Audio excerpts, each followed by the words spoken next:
And I checked in with the adjutant there or the personnel people at the main post, and they said, "Go on out to Harmony Church, and we're going to make you a ranger."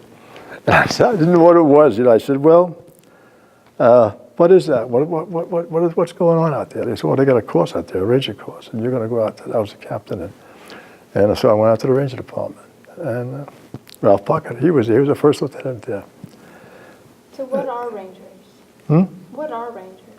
Who are rangers? Yeah, well, it was a special unit, you know. I met one ranger just before I left Korea, and he was getting ready to.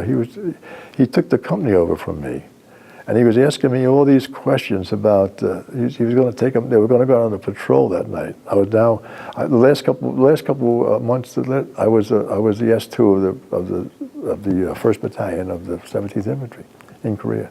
We were by the Chowan Valley, and very active area, and patrolling every night. Every night there was patrols going out. In fact, you had to have a combat patrol out. You got that every 3 days, and you had to have recon patrols out every day.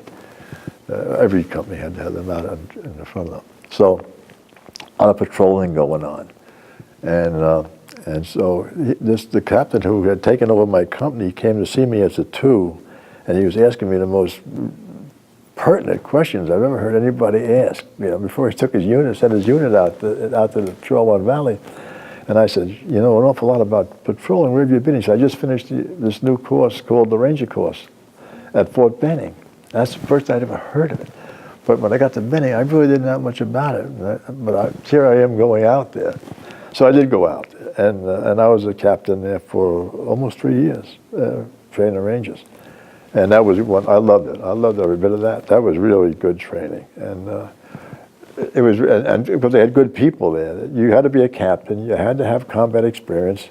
Most of those guys were World War II veterans too, like me. And they were probably enlisted men, most of them. We had a few that were officers, famous officers. But we wouldn't take anybody else. And then later on, my last year there, I guess, we took a few first lieutenants in, which really surprised.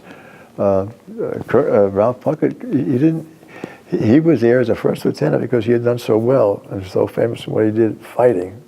Wonderful leader in Korea, but he also had been wounded, and he couldn't walk any of the problems. He was a training officer, and gave a lot of classes, but from the post itself, the camp. But at any rate, he was the only one we had. It was unusual to have a first lieutenant. You had to be a captain. And I loved what I was doing. And we walked all the problems down in the Florida camps in, because we didn't have enough officers down in Florida, so we went down and worked all those problems between classes. And then we would do half the classes in Dahlonega, in the mountains. You went to Florida first then, and then up to Dahlonega, to the mountain, get the mountain training. We had great camp commanders. One of them was Bull Simons, who was a very famous soldier. And we had another great major out there, up there in Dahlonega, who had been with the 1st Special Service Force as a first sergeant, a very famous fellow, who took the lead bridge going into Rome over the Arno River as a first sergeant. He charged a company, a battalion, who was still fighting us, with a Tommy gun, and he was so ferocious in his approach across the bridge with a couple of soldiers that they all ran away from him, and he was famous, and so he had the camp up there. It was all country up there.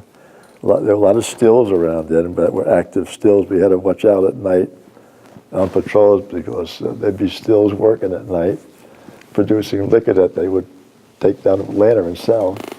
And there's all dirt roads out there. They lived in tents temporarily in the summer, and in the mountains they went down, in the winter rather, they went down to a 4-H club that was active, and we'd live in those buildings. They would close it down. We rented it from them, and we would live in those log cabins, and they had a bigger building for a mess hall, whatever.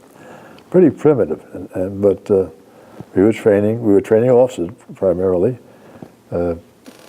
captains and lieutenants. We get the West Point class. That was a big event for us of the year. And we had a lot of captains there. Everybody wanted to get the Ranger tab. And it was hard training, and it hasn't. I don't think it's It hasn't changed one bit from what it was then. I mean, they've pretty much maintained the same sequence of training operations. They now go to Florida last, I guess. But other than that, it's the same course, and the standards have always been the same standards. I mean, they were tough. There was a tough course.